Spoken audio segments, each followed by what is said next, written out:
அந்த பசங்க போராட்டம்னு இப்போ தான் பழக ஆரம்பிக்கிறாங்க. இது மாதிரி ஒரு 4-5 போராட்டங்களுக்கு போனாங்கன்னா அப்புறம் இந்த தொழிலை கற்றுக்குவாங்க. அதனால அவங்களுக்கு கொஞ்சம் ஒரு லிவரேஜ் கொடுக்கணும். இல்லை, அது த்ரில் வேணும்.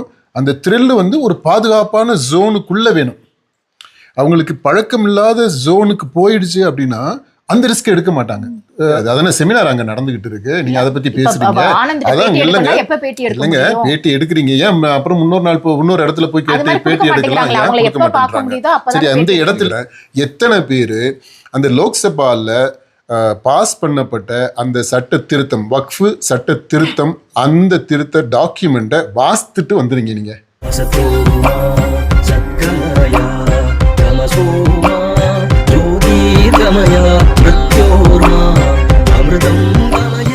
என்னப்பா நேத்து போராட்டத்துக்கு போயிட்டு அப்படியே வந்துட்டீங்களா? கருப்பு சட்டையோட வந்திருக்கீங்க. ஓ, இந்த கருப்பு டிஷர்ட்டை பத்தி சொல்றீங்களா? சட்டையை துவைச்சு போட்டேன்ப்பா, மழை பெஞ்சிக்கிட்டு இருக்கிறதுனால இன்னும் காயலை. சரி, நிகழ்ச்சிக்கு நேரம் ஆயிடுச்சு அப்படின்னு சொல்லிட்டு அப்படியே வந்துட்டேன். சரி, என்ன தாவைக்கா போராட்டத்தை பத்தி சொன்னீங்க இல்லையா? ஆமா, அதை பத்தி என்ன? நேற்று வந்து தமிழ்நாடு முழுவதும் தாவைக்கா சார்பா வந்து போராட்டம் எல்லாம் அந்த மாவட்ட தலைநகரங்கள் எல்லாம். சென்னையில வந்து 6 இடங்கள்ல வந்து இந்த போராட்டம் நடந்துச்சு. பனையூர்ல வந்து பொதுச் செயலாளர். கண்டிப்பா அங்க பனையூர்ல நடக்காமல இருக்கும். பனையூர்ல எங்க நடந்துச்சா? ரோட்ல நடந்துச்சா இல்ல வழக்கம் போல ரோட்ல தான் நடந்துச்சு. ரோட் வரைக்கும் வந்துருச்சு போராட்டம். ஓகே, பனையூருக்கு ரோட்டுக்கு வந்துருச்சு. மத்த இடங்கள்ல தமிழ்நாடு பல இடங்கள்ல நடந்தது. நிறைய இடங்கள்ல வந்து காவல்துறை அனுமதியும் கொடுக்காம இந்த அனுமதியை மீறி இந்த போராட்டம் வந்து நடந்திருக்குது. இந்த தாவேக்காவுடைய போராட்டம், இந்த காவல்துறை அனுமதியை மீறி போராட்டம் நடந்தது. நான் பார்த்து ரொம்ப ட்ரோல் பண்ணிட்டு இருக்கிறாங்க. ஆமா, சந்து புந்துல எல்லாம் ஓடிய தாவேக்காவினர் அப்படின்னு. ஆமா, இப்ப அதுல அந்த விஷயத்தை பொறுத்த மட்டும் இல்லை, நான் ஒரு மாற்று கருத்து இருக்கிறத பகிர்ந்துக்கணும்னு நினைக்கிறேன். அது அந்த பார்த்தோம், அந்த காணொலியில் நம்ம பார்த்தது அந்த நிகழ்ச்சி நடந்த இடம். காவலர் போலீஸ்காரவங்க வந்து அனுமதி கொடுக்கல, அதை மீறி கொஞ்சம் பசங்க வந்துட்டாங்க. எல்லாமே இளைஞர்களாக இருக்கிறாங்க. அப்படி வந்தவங்க இந்த காவல்துறை கலைஞ்சு போகணும்னு சொல்லிட்டு மிரட்டின உடனே கைது பண்ணிடுவோம் அப்படின்னு சொன்ன உடனே ஓடுறாங்க. காவல்துறையினருக்கு பயந்து ஓடுறாங்க. அந்த ஓடுற விஷயத்தை வந்து நம்ம அதுலேருந்து ஒரு 3 பாயிண்ட் நம்ம தெரிஞ்சுக்கணும். ஃபஸ்ட்டு என்னென்னா, எல்லாமே சின்ன பசங்க, யூத்து 2Kயா எல்லாம் 2Kயா இல்லை 90s இருக்கு. ஆனால் மெயினாக 2K இருக்காங்க. அந்த பசங்க போராட்டம்னு இப்போ தான் பழக ஆரம்பிக்கிறாங்க. இது மாதிரி ஒரு 4-5 போராட்டங்களுக்கு போனாங்கன்னா அப்புறம் இந்த தொழிலை கற்றுக்குவாங்க. அதனால அவங்களுக்கு கொஞ்சம் ஒரு லிவரேஜ் கொடுக்கணும். இல்லை, கற்றுக்கிறதுக்கு ஒரு வாய்ப்பை கொடுக்கணும். 2வது பாயிண்ட் என்னென்னா, அந்த பசங்க ஓடுறாங்க பார்த்தீங்களா, அது அந்த மோஸ்ட்லி யூத்து. அந்த இன்றைக்கு இருக்கக்கூடிய அந்த 2K ஜென்னோட உளவியல் என்ன அப்படின்றத நம்ம அதிலிருந்து தெரிஞ்சுக்க முடியுது. அப்படின்னா இந்த பசங்க எல்லாம் ஒரு த்ரில் வேணும், அவங்களுக்கு ஒரு எக்ஸைட்மெண்ட் வேணும், என்ஜாய் பண்ணணும், ஒரு சர்ப்ரைஸ் வேணும். அந்த மாதிரி தான் அவங்களுடைய மைண்ட் செட் இருக்குது. இப்போ இந்த போராட்டத்துக்கு வர்றதுன்றது அப்படியே ஒரு ஜாலியாக எல்லாம் இப்போ ஃப்ரெண்ட்ஸோடு சேர்ந்து வந்து அப்படியே போராட்டம் வாழ்க அப்படின்ற சத்தம் போட்டுக்கிட்டு வர்றதெல்லாம் பயங்கரமான த்ரில்லிங்கான எக்ஸ்பீரியன்ஸு. அந்த த்ரில் வரைக்கும் ஓகே. அந்த போராட்டத்துக்கு எல்லாம் சேர்ந்து அப்படி கூட்டமாக சேர்ந்து வர்றது ஒரு ரிஸ்க் தான்.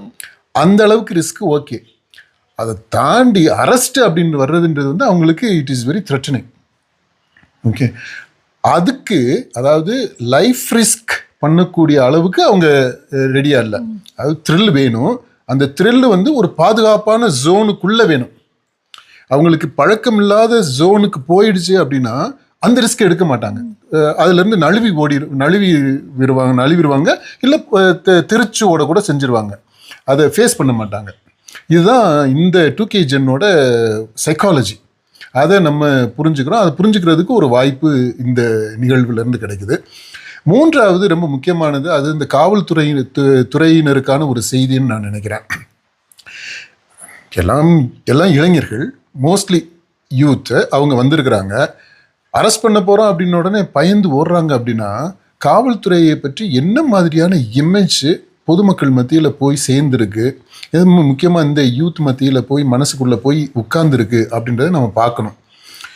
காவல்துறையினர் நமக்கு பாதுகாப்பாக தான் இருப்பாங்க, அரெஸ்ட் பண்ணாலும் ஒன்றும் நடக்காது அப்படின்ற மாதிரியான ஒரு இமேஜ் இருந்ததுன்னா காவல்துறையை பற்றி ஒரு பாசிட்டிவான ஹெல்த்தி இமேஜ் இருந்ததுன்னா அவங்க திருச்சி ஓடி இருக்க மாட்டாங்க, நின்று ஃபேஸ் பண்ணியிருப்பாங்க. அப்படி போனதுக்கு காரணம் காவல்துறையினரை பற்றி இருக்கக்கூடிய அந்த பப்ளிக் இமேஜ். அது இப்போ நடக்கக்கூடிய நிகழ்வுகளை பற்றிய செய்தித்தாள்களில் வரக்கூடிய எல்லாத்தையும் நம்ம பார்க்குறோம். எல்லாமே அவ்வளவு பயங்கரமூட்டக்கூடியதாக இருக்குது. அப்புறம் சமீப காலங்களில் நடந்த நிகழ்வுகள், தமிழ்நாட்டில் நடந்த நிகழ்வுகள் ஊடகங்களில் ரொம்ப பெரிதாக பேசப்பட்ட நிகழ்வு, சாத்தான்குளம் விஷயமா இருக்கட்டும், இந்த கொரோனா டயத்தில் அப்பாவும் பிள்ளைக்கும் நடந்த விஷயம், அப்புறம் இப்போ அந்த பல்லு பிடுங்கின விஷயம், தூத்துக்குடியில் நடந்த விஷயம், இந்த மாதிரி இதெல்லாம் ஊடகங்கள் பெருசுப்படுத்தி பேசுறதுனால காவல்துறையினர் அப்படின்னு சொன்னாலே ஒரு பயம் இருக்கு, எல்லார் மனசுலேயுமே அந்த பயம் குடிகொண்டு இருக்கு. அடுத்து இந்த பயத்திலிருந்து வெளியில் வர வைக்கணும் அப்படின்னா அதை செய்ய வேண்டியது காவல்துறையினர் அது ஒரு கேம்பெயினாகவே எடுத்து செய்யணும். நாம் காவல்துறை இருக்கிறது மக்களுடைய பாதுகாப்புக்கு தான் அப்படின்ற அந்த செய்தியை ஜனங்கள்கிட்ட கொண்டு போய் சேர்க்கணும்னு நினைக்கிறேன். இதை நம்ம இந்த நிகழ்வு மூலமாக இந்த 3 விஷயங்களை நம்ம தெரிஞ்சுக்கலாம்னு நான் நினைக்கிறேன். அடுத்து இன்னொரு ஒரு விஷயம் ட்ரோல் ஆச்சு. இது புஷி ஆனந்த் செய்தியாளர்கள் கேட்ட கேள்விக்கு சரியா பதில் சொல்லலை அப்படிங்கிற மாதிரி அந்த விஷயத்தை நிறைய பேர் ட்ரோல் பண்ணிட்டு இருக்கிறாங்க சமூக வலைத்தளங்கள்ல. இது இந்த நம்ம தாவிக தலைவரை பற்றி சொல்றதுனால, அவர் தாவிக தலைவர் அந்த முத கூட்டத்திலேருந்து அதுக்கு அடுத்து இந்த 2வது ஆண்டு தொடக்க விழாவில் கூட பார்த்தீங்கன்னா ஒரு பாயிண்ட்டை மறந்துட்டு அப்புறம் திரும்ப டெக்ஸ்ட்டை பார்த்துட்டு அப்புறம் சொல்லுவார்ல. இப்போ அந்த மாதிரி எனக்குமே இன்னொரு பாயிண்ட் அடிஷ்னலாக ஒன்று தோணுது, அதையும் நான் சொல்லிடுறேன்.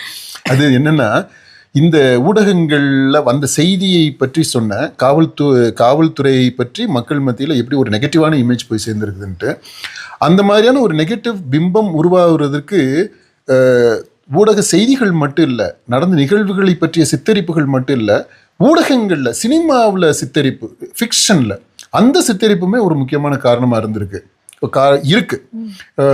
ஏன் நம்ம இந்த தாவிகா கட்சி தலைவர் விஜய் படங்கள்லேயே கூட காவல்துறை அந்த இதெல்லாமே வருது. இவரே ஒரு காவல்துறையினரெல்லாம் நடிச்சிருக்கிறாரு, படங்களில் நடிச்சிருக்கிறாரு. அந்த ரோல் அவர் பிளே பண்ணும்போது என்ன மாதிரி இருக்கிறாரு, ரொம்ப அன்பா அரவணைப்பா அப்படிப்பட்ட காவல்துறை போலீஸ்காரராக அவர் வந்திருக்கிறாரு? இல்லை ரவுடிகளை ஒடுக்கக்கூடியவராக இருக்கிறாரு. ஆனால் அதே மாதிரி அந்த இமேஜ் இருக்கு இல்லையா, காவல்துறை அப்படின்னு சொன்னாலே அவங்க அடிப்பாங்க, வன்முறையில் அவங்க சட்டப்பூர்வமான வன்முறையில் இறங்குவாங்க. அப்படி அவங்கள பொறுத்த மட்டும் இல்லை, அது சட்டப்பூர்வமானது. ஆனால் பார்க்கக்கூடிய மக்களுக்கு எப்படி இருக்கும், காவல்துறை பற்றி அது வன்முறை அவங்க அடிப்பாங்க, இது பண்ணுவாங்க அப்படின்னா அந்த பயம் இருக்கும் இல்லையா, அந்த பயத்தை ஊட்டக்கூடியது. அது ஒரு நல்ல காரியத்தை சொல்றதுக்காக நீங்க படம் எடுத்தீங்கனாலுமே இந்த இமேஜை பொறுத்த மட்டும் இல்லை, இது ஒரு நெகட்டிவான இமேஜை தான் கொடுக்குது. அது சொல்லிட்டேன். அடுத்த பாயிண்ட்டுக்கு போயிடுவான். அதான் நேற்று போராட்டத்துல செய்தியாளர்கள் பேட்டி எடுக்கிறப்போ இந்த வக்பு சட்டத்தை பத்தி அதுல என்ன பிரச்சனை, பிஜேபி கேக்குது அந்த சட்ட திருத்தங்கள்ல ஏதாச்சும் ஒன்னா சொல்லுங்க, இதனால முஸ்லீம்களுக்கு பாதிப்பு இருக்குது அப்படிங்கிறது மாதிரி கேட்குறாங்க. அதுக்கு அவர் பேட்டி சொல்லியிருக்கிறாரு, பதில் சொல்லியிருக்கிறாரு. அதை அவருக்கு பதில் தெரியாதது மாதிரி சமூக வலைத்தளங்கள் ஒரு ட்ரோல் பண்ணியிருக்கிறாங்க. ஆமாம், இது எப்படின்னா இந்த விஷயத்தை பொறுத்த மட்டும் இல்லை, நான் புஷி ஆனந்த அவர் பக்கம்தான் நான் நிற்பேன். ஏன்னா அந்த பேட்டி எதுக்கு, அந்த சூழ்நிலை போராட்டம் நடந்துகிட்டு இருக்கிற இடத்துல நீங்க ஊடகவியலாளர்லாம் போய் கேட்குறீங்க. அவங்க என்ன சொல்லுவாங்க, இந்த மாதிரி நாங்கள் போராட்டம் நடத்துகிறோம், இந்த காரணத்துக்காக நடத்துகிறோம் அப்படின்றத அவர் தெளிவாக தான் சொல்கிறாரு. அதுக்கு மேலே அந்த வக்ஃபு சட்ட திருத்தம் பற்றி விவாதிப்பதற்கான இடம் கிடையாது அது. ஓகே, அது மாதிரி அந்த நிருபர் செய்தியாளர் கேட்டது கேள்வியே கூட அந்த இடத்துல பார்த்தீங்கன்னா அவர் என்ன இன்டென்ஷனில் கேட்டாருன்றது நமக்கு தெரியல. ஒருவேளை நீங்கள் சொல்கிறது மாதிரி பாஜக இப்படி சொல்கிறாங்க அப்படின்னு சொல்கிறதுக்காக அதுக்கு என்ன பதில் சொல்கிறீங்கன்னு கேட்டிருக்கலாம். ஆனால் அந்த இடத்துல அவர் கேட்ட தொனி, அந்த இடம், த டைம் இருக்குது இல்லையா, டைம் அண்ட் பிளேஸ் செட்டிங், அதில் பார்க்கும்போது அவர் கேட்டது இந்த புஷி ஆனந்துக்கு எதுவுமே தெரியல, ஹீ இஸ் வெரி இக்னரண்ட் அப்படின்னு சொல்லிட்டு அவருடைய இக்னரன்ஸை வெளிப்படுத்துறது மாதிரி, எக்ஸ்போஸ் பண்றது மாதிரி, அதுக்காகவே கேட்டது மாதிரி அப்படி ஒரு துணி தான் இருக்கு. அதைத்தான் இந்த ட்ரோல்ல எல்லாருமே பண்ணிக்கிட்டு இருக்காங்க. ட்ரோல் பண்றதுனால அப்படி இருக்கு. ஆனா அவர் செய்தியாளரா அவர் வந்து பிஜேபி இப்படி சொல்லுது, அதுக்கான உங்கள் பதில் என்ன அப்படிங்கிற தோரணையில தானே அவர் கேட்டிருக்காரு. அதாங்க அந்த இடத்துல வக்ஃபு இந்த சட்டத்தை பத்தி டிஸ்கஸ் பண்ணல, அதுக்கான இடமும் கிடையாது. அதான செமினார் அங்க நடந்துகிட்டு இருக்கு, நீங்க அதை பத்தி பேசுறீங்க. அதான் இல்லைங்க, இல்லைங்க பேட்டி எடுக்கிறீங்க, ஏன் அப்புறம் இன்னொரு நாள் இன்னொரு இடத்துல போய் கேட்டு பேட்டி எடுக்கலாம், ஏன் கொடுக்க மாட்டேங்கிறாங்க? சரி, அந்த இடத்துலயே பேட்டி தான், பேட்டி அவர் கொடுக்குறாரு. இந்த பேட்டியில நீங்க என்ன செய்யணும்? அவரு தாவேக தலைவர் வந்து 2 பக்கம் அறிக்கை முந்தின நாளே கொடுத்துட்டாரா? அது இருக்கா? அதை நீங்க வாசிட்டு வந்தீங்களா?